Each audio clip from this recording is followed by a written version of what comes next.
Good afternoon, ENST. Real pleasure for me to be at this point in Vivian's program. Vivian was an undergraduate here, majoring in soil and watershed. Was one of our top students and one of the first two to try out that 4+1, probably better called 4+2. In lieu of 4+3, which would be the normal thing for masters. So she's the first generation to be finishing up. This is her final semester on a project. And I should just comment that she's looking at surface losses of nutrients that cause eutrophication from nutrient agricultural systems and also some groundwater work. And when I first came to Maryland, it was pretty much deemed impossible to have productive, profitable agriculture producing high yields and clean water. You just had to compromise. All the research that we had been doing, Scott Engel, who later became dean and dean from other places in charge of NIFA, I'm not sure what he's doing right now, published a paper in which he pretty much said that there's no way we can meet, say, 10 parts per million nitrate standards in groundwater and still fertilize enough to grow good corn and soybean and wheat. That was then. This is now. Maryland is leading the world in making this a reality, and you'll see from the data here on agricultural fields that are producing above average yields that we've got very low, sometimes frustratingly low, if you're looking for nutrients, they're being lost because of the history of these sites. So with no further ado, I don't want to eat into your time, but I'll turn the floor over to Vivian to tell you about her research. All right. Well, thank you, Dr. Weil, and everybody else for coming today. I'm going to talk about surface runoff and groundwater from enhanced cover crop systems. So a little bit of background. As Dr. Weil mentioned, Maryland farmers are the leaders across the U.S. in cover crop usage. Currently, greater than 40% of agricultural land in Maryland plants fall cover crops. And this is really important when we're considering our Chesapeake Bay because agriculture is the largest contributor to nutrient contamination into the bay. Cover crops are known to be effective nutrient scavengers, but there is also potential to increase the efficiency of cover crops. And we are trying to do this by planting them earlier in the fall and then also killing them later in the spring.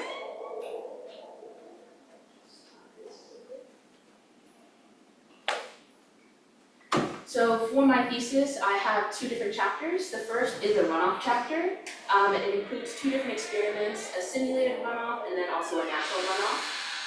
The objective that I'm going to talk about today from this chapter is determine the effect of rye and mixed species winter cover crops in a no-till corn-soybean rotation on nutrient and sediment loss during the winter and early spring. And then the second chapter is a groundwater chapter, and the objectives that I'm going to talk about today are determining the effects of enhanced cover crop management on nutrients in shallow groundwater, and determining how groundwater chemistry changes as it flows under a crop field and then into an adjacent riparian forest.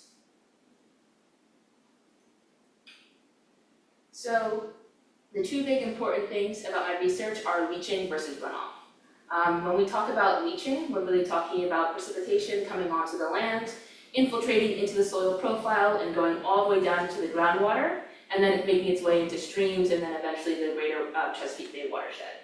And then this is the main pathway for nitrogen loss just because of how soluble it is in water. When we're talking about runoff, we're more concerned with phosphorus, or we usually are more concerned with phosphorus. And this is when precipitation comes onto the ground and then doesn't infiltrate the soil and still makes its way into streams and then the greater watershed as well. So traditionally, we're talking about P loss because it absorbs the soil so well, and so in like till agriculture and what a lot of the Midwest does, there's a lot of erosion that happens when we get runoff, and so when we're losing soil, we're also losing phosphorus. Maryland, however, has been no-till and been using cover crops for a number of decades at this point, and so when we take away the tillage and we add in cover crops, we're really minimizing the amount of soil that's being eroded. And so we're also minimizing the amount of P that's being lost along with the soil. That doesn't necessarily mean that the phosphorus loss goes to zero, but there is still some dissolved phosphorus in the runoff water that we're going to lose along with it. So what we're wondering in this experiment is, are cover crops gonna increase, decrease, not have any effect on the amount of phosphorus that's being lost as it's dissolved in the runoff water? So the first thing I'm gonna talk about is the simulated runoff experiment. So we conducted this experiment on 2 different fields. They had the same plot plan, so I'm just gonna show it one time. This plot plan is a randomized complete block, and it has 4 different blocks with 2 different treatment levels.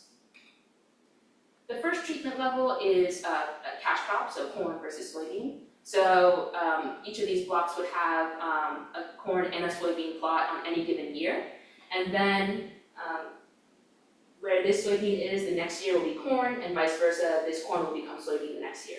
So it's on a 1-year rotation. The next level of treatment is cover crop. So we have 3 different cover crop treatments: a no cover, a 3-way, and then a rye. The 3-way mixture consists of a rye, radish, and clover. And then I only have 1 block here colored in, but I didn't think anybody wanted to see the entire rainbow today. So this is replicated on all 3 blocks, on all 4 blocks. This is the sample locations for 1 field of the simulated runoff experiment. And then the different colors correspond to the cover crop treatments. So for 2 fields, we have 36 sample locations, and they are spread evenly across cover crop treatment and cash crop. So that it gives us 12 no cover, 12 rye, and 12 3-way sample locations, and then a total of 18 in the corn, and then 18 in the soybean.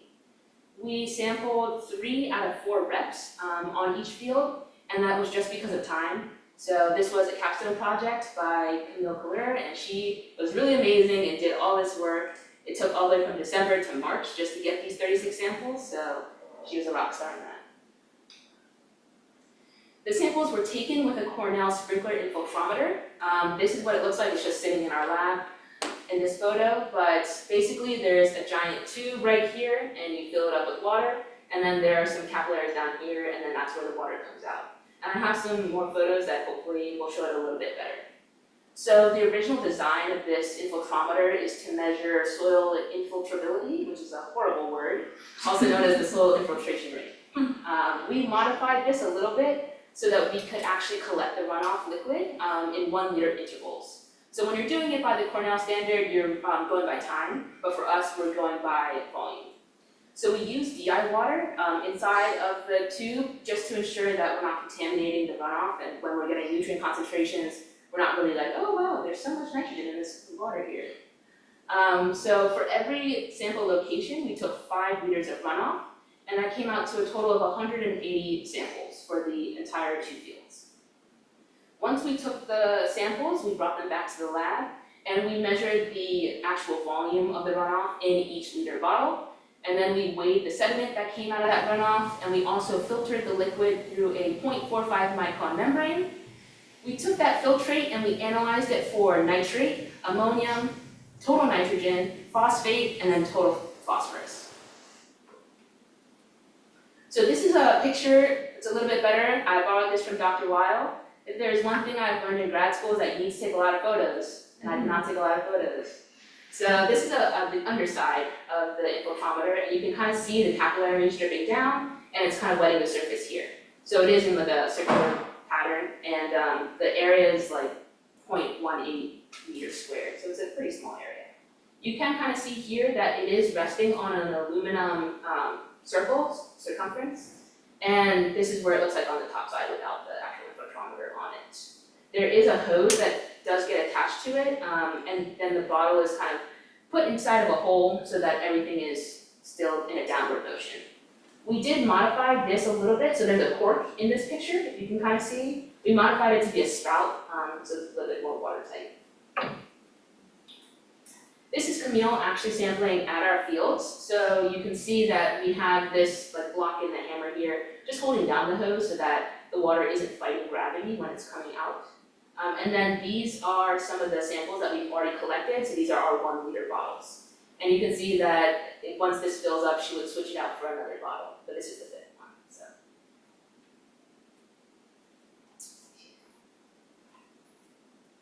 So this graph is showing the average infiltration rate at the first runoff. And we're looking at cover crop treatment, we're also looking at different fields, and then also the cash crop as well.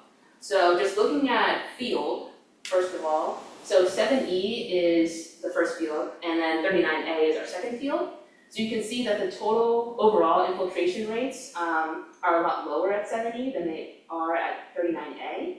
And this is not surprising for us because 7E is a very silty, clayey soil matrix, and so the water infiltration rate is just a lot lower compared to 39A that has a very sandy, like a loamy sand soil. The next thing I can point out is that between corn and soy, it is showing, at least on 7E, that the corn has, the corn residue, I should say, has a lower infiltration rate than the soy residue, whereas it's a little bit reversed when you go into 39A. And then as far as the cover crop treatment, we're only seeing effect on the infiltration rates when we look at the three-way mixture. So it's kind of interesting if you look at the numbers themselves. So the no cover would say that it's a low value, and then the rye is a high value, and that three-way is actually sitting in the middle. So instead of, it's just having an effect on the infiltration that the rye is not having an effect.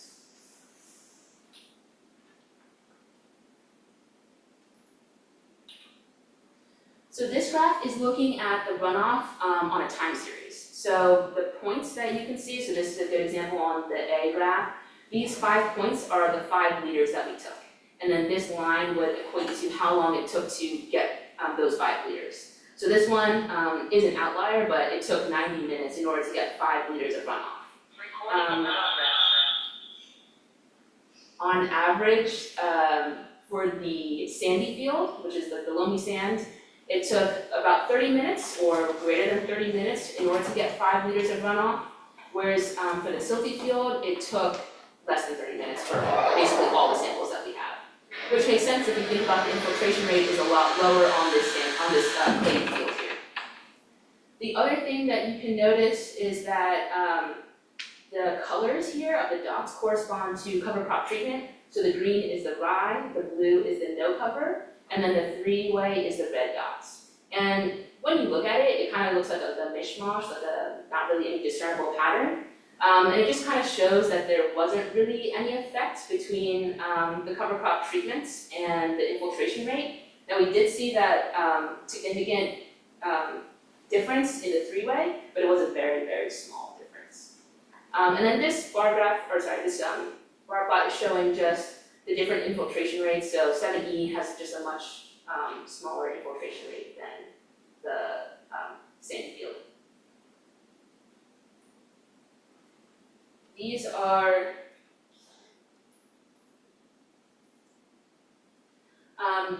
nutrient concentrations by liter. So on the x-axis, we have liters 1 through 5, and then on the y-axis, we're looking at milligrams per liter. And then for the graphs, I have nitrate all the way on the left, phosphate in the middle, and then total dissolved nitrogen on the right. So when we're looking at the nutrient concentrations in general, the trend is that it's starting off high, and as the liters go on, the concentrations get smaller and they sort of plateau at some point. Obviously, there is some variability in this, but that is the general trend that we have found for the analytes. Additionally, I'll point out the actual scale of each graph.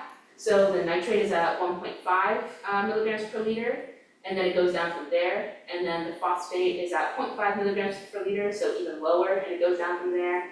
And then because it is total nitrogen, this graph goes all the way up to 7, but it still decreases rather rapidly as the liters go on. And this plateau line is about 3 milligrams per liter.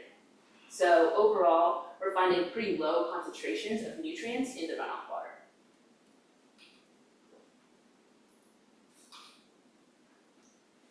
So looking at cumulative runoff. So this is, we took all 5 liters and we added the concentrations together. So that gives us cumulative concentrations over the entire rain event. And this would be equivalent to a rain event of 30 milliliters. So this is actually a fairly large rain event. When we applied this rate of rain using the infiltrometer, you can control that rate of rain. And we had to apply a pretty intense rain rate in order to get any runoff to produce. So what we're looking at is a very large rain event, and the runoff that we got was 5 liters, so it's about a sixth of the rain that we apply onto the ground. So even though the infiltration rate is lower at 7E, it's still doing pretty good at taking up water. Looking at the concentrations themselves, so on the x-axis we have different cover crop types, so 3-way, no cover, and rye. And then on the y-axis we have our concentrations in milligrams per liter again. So the total concentrations, if you look by cover crop, we're not really seeing a cover crop effect. So the good example would just be the total dissolved nitrogen. These bars, the heights of the bars are the total concentration, and there's not really any difference between them. So this doesn't mean that the cover crops aren't working well. It actually is showing kind of the opposite. So if you remember when I talked before about losing nutrients to runoff, the original thought was that cover crops, because they bring nutrients to the surface, they're then going to saturate the surface with nutrients, and then we're going to find an increased concentration of nutrients in the runoff. But what we're finding is the opposite, is that the cover crops are bringing the same amount of nutrients into the runoff as the no cover plots. So we're not really worried about the cover crops increasing nutrient runoff. I'm going to switch now and talk about the natural runoff experiment that we did. So we did this experiment over 2 years, 2 seasons. So the first season started in 2021 and went into 2022, and then the second season started in 2022 and went into 2023. Each time we did the experiment, we had 2 different reps on this field. This is the same field as the simulated runoff. So it still has the corn and soybean treatments, and then it also has all 3 cover crop treatments. So there were 24 sample locations for us, and we divided them evenly across cover crop treatment and cash crops again. So we had 8 in the no cover, 8 in the rye, 8 in the 3-way, and then 12 in the corn and 12 in the soybean as well. So these little red dots are the approximate sample locations. They did vary slightly once we were inside the plot. And this is what it looked like for the first year, and then this is what it looked like in the second year. Same thing, same 2 reps. The only difference is that the sample locations drop down a little bit in the plots. And that's just because for natural runoff, we're really relying on the slope of the landscape in order to actually produce runoff. This is not the case for the simulated because we can just make it rain harder and just get runoff. So we decided in the second year to move them down a little bit to try and increase the slope that we were getting. So this little drawing up here is my attempt at a rendition of my weirs. So we call them mini erosion weirs. And basically, if you take a milk carton and you lay it on its side and then you cut it in half, that's what it looks like. So you can kind of see it from the top view right here. But otherwise from the side, it's just a sheet metal box that Les was able to put together for us. And then it also similarly has a spout right here. So when we install these weirs, we pound them into the ground until the spout is flush with the surface level. And that way, as soon as any runoff starts to collect on the surface, it's gonna come out the spout. And that's why we really are relying on the slope of the field, because if it's flat, then it's just gonna infiltrate eventually, but if it's diagonal, then it'll come out. Attached to the spout is this little rubber tube here, and then it has an 8-liter collection jug. This collection jug is then rests in the ground, so we dig the hole deep enough that the surface of the jug is slightly below the surface of the soil, and that's just to maintain the slope of the field so that, again, we're not fighting any gravity for the water to come in. Ideally, the slope was greater than 5%. This did not happen, but it was ideal. We also took soil cores from around every weir when we installed them and then when we took them out in the spring. We separated the cores from 0 to 2.5 centimeters and then also 2.5 to 15 centimeters. So we sampled these weirs after every runoff producing rain event. This is around 0.5 inches of rain or 1.27 centimeters of rain. Realistically, what happened is I went out and checked it every time it rained, just because you don't know if you're going to get sample or you're not going to get sample. If we did get a sample, you can see that I'm just taking out jugs over here and switching it out. So we just switch out the clean jug and we take that jug home, and then the weir just stays in the field the entire season. So when we did get a sample, we would take the jug back to the lab, we would measure the total jug volume, and then we would also get the weight of the sediment inside the jug. And then we would filter the runoff as well and measure for those same 5 analytes I mentioned before: nitrate, ammonium, total nitrogen, phosphate, and then total phosphorus. So I don't have any of the nutrient data to show you guys just yet, and that's because the sample data is extremely uneven. So we were at the mercy of the slope of the landscape and also the natural rainfall. And last year, for the 2022-2023 season, there just wasn't that much rain. So it caused us to not have a lot of samples. So in our first year, we had 18 rain events. Of those 18 rain events, only 2 out of 24 weirs gave runoff 100% of the time. 18 out of the 24 weirs gave runoff 50% of the time, and then 2 out of 24 weirs just gave us a sample, never. The next year was a bit worse because it was so dry, so we only had 10 sample events, and then only 1 weir gave us a sample 100% of the time, 8 of the weirs gave a sample 50% of the time, and then 5 weirs this time gave no sample. So I'm going to switch and talk about the second chapter of my thesis, which is the groundwater chapter.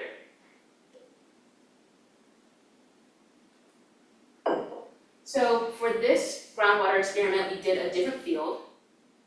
It is still loamy sand, and there were 4 different plots for this experiment, and they were all rather large, about 100 meters long by 33 meters wide. We angled them downslope so that they were going towards this riparian forest buffer that we have down there. And then we also had this triangular control strip in the middle. So for all 4 years of the experiment, there was still a corn-soybean rotation. And then we also had 2 different cover crop treatments, an enhanced and then a standard cover crop. So when we're talking about cover crop treatments, I made this little graph to look at a year in a cycle. So if we look here, this is going to be our standard cover crop treatment. It consists of just a rye monoculture, and then if we're starting in May, just because that's when planting season starts, we plant our cash crop in early May, late April. It grows throughout the summer, and then in late October or mid-October is when it's time for harvest. So in the traditional setting, you will harvest your cash crops first, and then you will plant your cover crops. So the cover crops aren't on the field until mid-October. And then they grow, which is kind of a gentle term because in the winter you can't really grow because there's no warmth or sun. But then once it hits March, then it can grow a little bit because it gets warmer outside. But then they're terminated right at the end of March, at the beginning of April. And they're terminated so that you can make way for the cash crops to be planted again. So that's the standard management. That's really what Maryland farmers and other farmers are doing if they do plant cover crops. What we want to experiment with is this enhanced cover crop cycle. So for our enhanced cover crop, we are using a 3-way mixture of rye, radish, and clover again. And then if we start at planting season in May for the cash crop, they get planted, they grow all summer, and then this time in September, early September, late August, we're going to plant the cover crops. So this way they have about a month extra time in order to grow. And they're really benefiting from the warmth of the late fall. So they're growing, and then in the winter they might go dormant because of the cold. And then again in April, we're still growing, whereas on the standard cover crops, they're done. But April we get to benefit from the rain and the warmth, and so they get to grow. And then once we hit planting time again, we're gonna go ahead and plant the cash crops, not worrying about the cover crops at all. Just plant them right into the ground. And then later on, like a few weeks later in May, we're gonna terminate the cover crops finally. So with this enhanced cover crop system, we're extending the cover crop growing season by like 2 months, which is very beneficial. The wells themselves, we dug the holes for the wells with a bucket auger. The wells are a PVC pipe. They're about 1.5 meters long, but we can screw them together in order to get a longer well. So you can see the one that Dr. Wild holding is really long. We averaged about like 2.5 meters for the longest well that we were able to dig. The bottom of the well has perforated walls so that the water can actually flow into the well. And then we also covered this section with a cloth sock in order to keep out any of the larger particles. You can kind of see in this photo right here that there is some space in between the soil wall and the well itself. So we would backfill that with sand just so that there's a tight fit. And then right at the soil surface, we put a thin layer of bentonite clay. It's a very expansive clay when it's wet, and that ensures that no topsoil is going to contaminate down below. Something unique about this project is that we installed these wells under manhole covers, cast iron manhole covers. So you can see it right here out of the ground, this is what it looks like, and then this is what it looks like when it's installed. We did it so that the surface of the manhole is about 2 to 6 centimeters below the soil surface. And this enabled the farmer to keep farming year-round without us having to take out the wells. So he can drive his planter right over top of the manhole covers, and the well is not injured, and the planter itself is not injured either. In the forest, you can see this picture here, there are no manholes because we don't do farming in the forest, so they can just stay above the ground. We had 5 transects of 14 groundwater wells, so 1 transect in every plot and then one also in the control strip. Inside the plots, there were 3 wells, so we had an upper, and then we had that was 30 meters inside the plot from the edge. There was also an edge well, which was right on the edge of the plot, and then there was a forest well, which was about 10 meters inside of the forest patch adjacent from the plot. The control strip just had an upper and an edge well, no forest. So we sampled these wells bi-weekly, and we never had to take a break because the manhole covers protected them the whole time. When we were in the field, we measured depth to groundwater in centimeters, and then we also got the electrical resistance. We would then purge the wells, allow them time to recharge, and take a subsample of it and bring it back to the lab. Once we were back in the lab, we measured pH and EC, and then we filtered the samples, and then measured them for those same 5 analytes, the nitrate, ammonium, total N, the phosphate, and then the total P.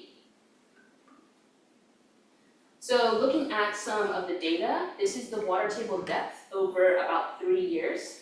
So starting in July 21 and going until September 23.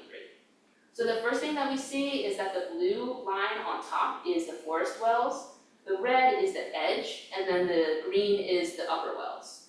So throughout the entire length of the experiment, the forest wells had the shallowest depth to groundwater, and then the upper wells had the deepest depth to groundwater, and then the edge was just in the middle the whole time. The other thing is that around December 2022, we can start to see a pretty serious decline in the groundwater depth, and that is probably due to Maryland receiving less rain than what is normal for our region. So it's just deepening over time. So this is some nitrogen concentration data. So on the x-axis for the graph on the left, we have cover crop treatment, so enhanced versus standard, and then we also put in there our forest plots and the grass control strip. And then on the x-axis for the right is the field position, so the upper edge and then forest wells as well. The bright green is going to be our nitrate concentrations, the burnt orange is the ammonium, and then the lighter orange is the organic nitrogen. If you look at the, so for the analytes that we actually directly measured, it's only this total nitrogen, nitrate, and ammonium. So if we use that equation that I have on the screen, we can actually get the organic nitrogen values. So that's where they're coming from. We're not directly measuring them, but we can calculate them. Looking at the total column height, so the y-axis is in milligrams per liter again, and you can see that the column height is not really taller than 10 milligrams per liter. So overall, there's not that much nitrogen in the system. When we look at the ammonia values, we can see that they make up a very small portion of the groundwater concentration. And similarly with the organic values, it's a little bit larger than the ammonia, but not by much. And there's no statistical difference when you look at cover crop treatment or field position. When we get to the nitrate, however, we start to see some funky things once we get under the forest. So if you compare the enhanced and the standard cover crop treatments, the nitrate values are very similar, not different at all. And the same goes for the upper wells and then the edge wells. But once we get into the forest, we see a large decrease in the nitrate values. So this could be due to some denitrification that's happening in the forest, but we're not quite sure just yet. Looking at the nitrate values specifically, since they're telling us more of the story of what's going on, this graph is from July 21 through July 23. The red is the standard cover crop, which is just a rye monoculture. Blue is the enhanced, which is our 3-way mix, and then the green is the grass control. And then on the x-axis, we have our slope positions, upper edge and forest. So the first thing that we can see is that there appears to be no cover crop treatment effects on the nitrate values. which is what we saw in the last graph. This graph is just a little bit different because it includes more sample dates. But when we go to the forest well, again, we can see significantly lower nitrate values. And that goes for ones that are across from the enhanced cover crop plots and ones that are across from the standard cover crop plots. The green grass control in the upper well, it does look a little bit lower. That is likely because the grass control strip has not received any amendments since the project started. Whereas when we have corn planted, it's receiving nitrogen, and then soybeans are nitrogen fixers, so they're going to be adding some nitrogen themselves into the soil. This is a time series graph of the nitrate concentration values starting in July 21 and going until September 23. So the first thing we can see is that here in July, the nitrate values seem to be increasing, and they keep increasing until about mid-fall, where they start to decrease down. And then once we hit June, they're increasing again. This little increase right here is likely because our cover crops are being terminated at this time.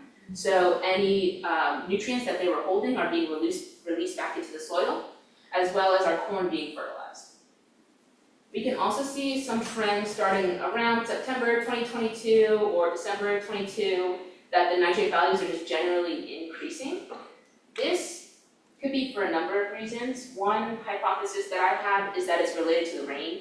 Again, during this time period, we did not receive that much rain, but when we did get rain, it was in very short and very intense bursts. So this field is a loamy sand. It can take a lot of rain without having any runoff. So what I'm thinking is maybe the rainwater is rushing through the soil and then taking the nitrogen with it faster than what the cover crops or the cash crops would be taking up originally. So some takeaways from these three experiments, they were all conducted on very low nutrient system fields. So these fields have all been under 25 years of no-till, and then also strict nutrient management practices. And they've also had at least 25 years of cover crops on them. To that end, we're not really seeing large concentrations of nutrients in the leachate or the runoff, which is pretty good. Generally, we're finding no cover crop treatment effects. And again, what I mean by this is that people are concerned that the cover crops are bringing nutrients to the surface, and it's going to cause an increase in the amount of nutrients that we're seeing in the leachate and the runoff. But the opposite is happening. We're not seeing that happen at all. In comparison to the no cover plots, they're doing equally as well. And then this shows that you can have productive agriculture with good cover crop management and nutrient management techniques. So that's what I have. I want to say thank you to the Thriving Ag Project that we're partnered with for this, also the USDA NEPA grant that's funding us, and then a big thank you to Dr. Hill and Dr. Wilmoth for being on my committee. So, if you have any questions.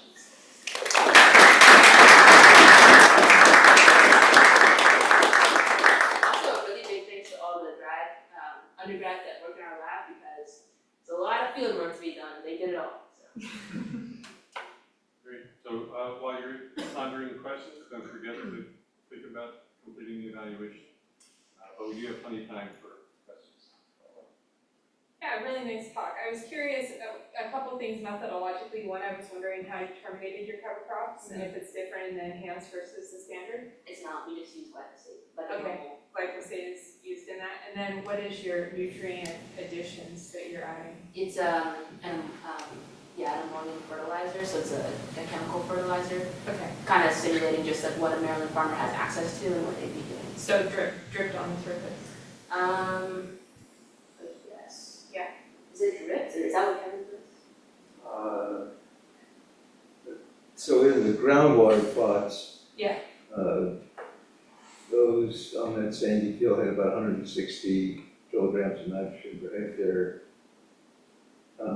split between planting and most of it in June at side dress. That's And side dress. liquid on the surface, yeah. Okay, yeah, that's what I was curious, yeah. The runoff plots? So using all the best practices that we have. In Yeah. the other fields where the runoff was, we had actually different nitrogen rates and looked at nitrogen responses. Oh, it was different in that, the first, but yeah. She only used one On the nitrogen one rate for side. the. Cool, thank you.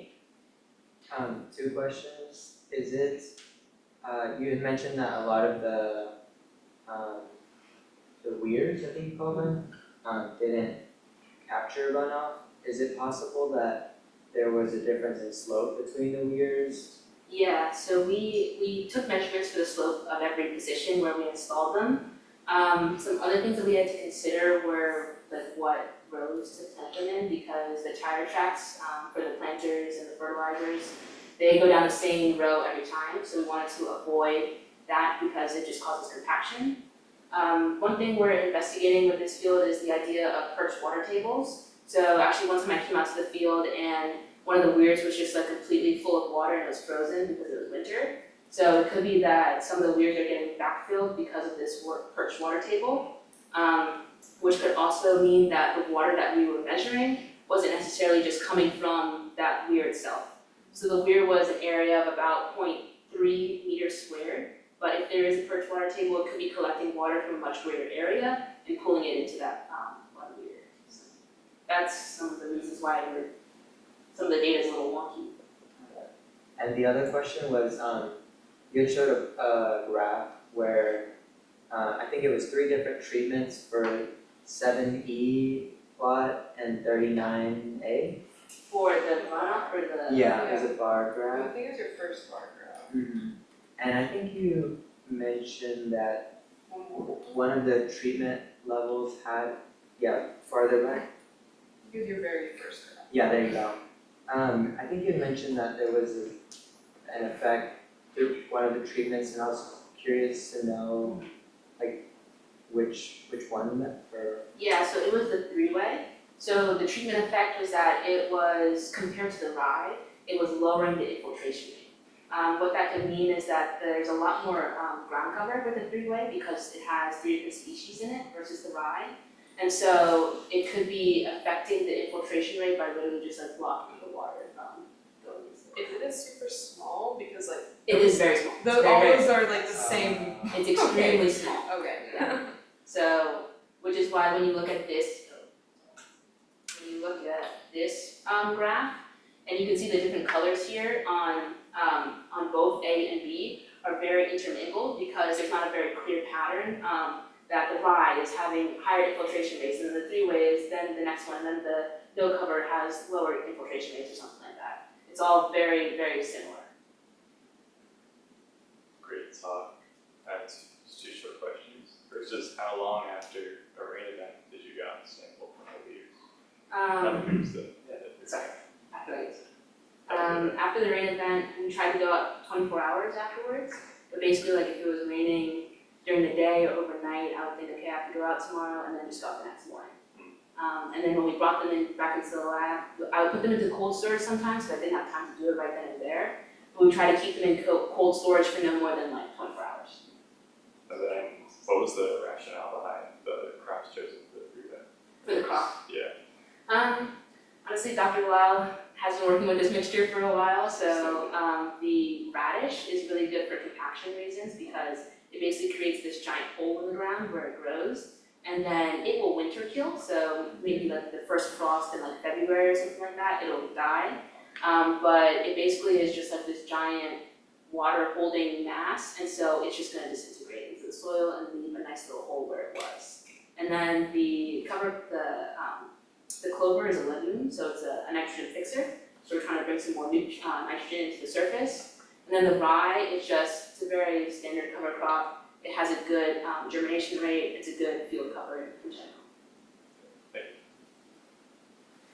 So this is kind of more like focused on the implementation of that enhanced cover cropping, like that schedule. What is like the logistics of, planting into the cover crop or planting your cover crops before harvesting? Because that seems like maybe equipment specific and or like there might be equipment needed for that farmers don't have, or that's my perception at least. So I'll start in the spring. So when we plant the cash crops, those are like broadcast seed. No, sorry, those are drilled. And you can drill them because the cover crop is very low to the ground, so we're not really worried about height difference affecting the planter. And then we're also not worried about injuring the cover crop because they are going to be terminated eventually. Right. And then in the fall, Corn gets very tall, like 6, 7 feet tall. So we have a high boy seeder that will aerially broadcast the seeds across the surface. And then whereas for the cash crops, you're kind of worried about your stand counts because you're gonna sell it for money. We're not necessarily worried about stand counts for the cover crops, we just want a good like surface cover. So you could just spread your seeds like that. And in the fall, when we do plant them, they're dying already, they're like drying out. That's why it takes so long to harvest them. So there is enough sunlight between the rows in order for things to germinate and start growing and things like that. Sorry.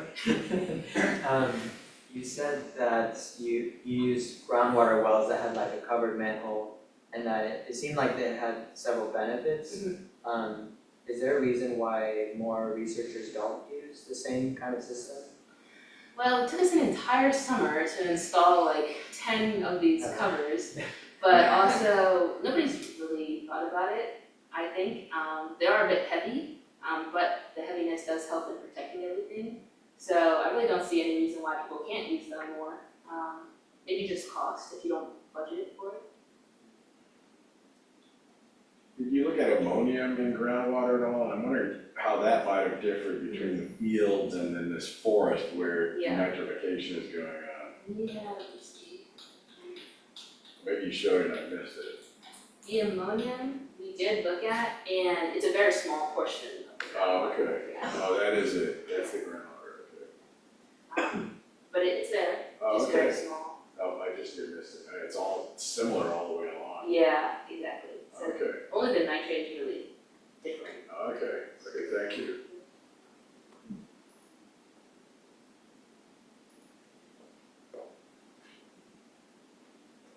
Have you noticed that the different cover crops attract deer differently? And if it does that cause crop damage or is it pretty negligible? So theoretically, our fields, all of our fields have these giant fences that surround them to keep deer out, but there's deer in there. When you look at the crop yields that we get, like the corn and soybean yields at the end of the summer, they're still pretty good. So we don't really factor in deer when we're talking about these experiments because it's not really affecting us, and theoretically we shouldn't have deer. So the birds, they need to come in, but nothing to do deer.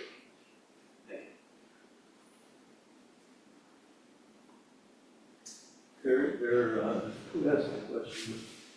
So who's the guy in our department who's studying that? Wildlife guy? No, not Gallo. He's in extension. Luke McCauley? McCall, yeah. So he's been trying to look to see whether you can sort of plant very attractive, tasty cover crops around your field, keep deer out, that kind of thing. I'm not sure he's made any breakthroughs on that yet. Some places deer. All right, well, let's thank Vivian one more time.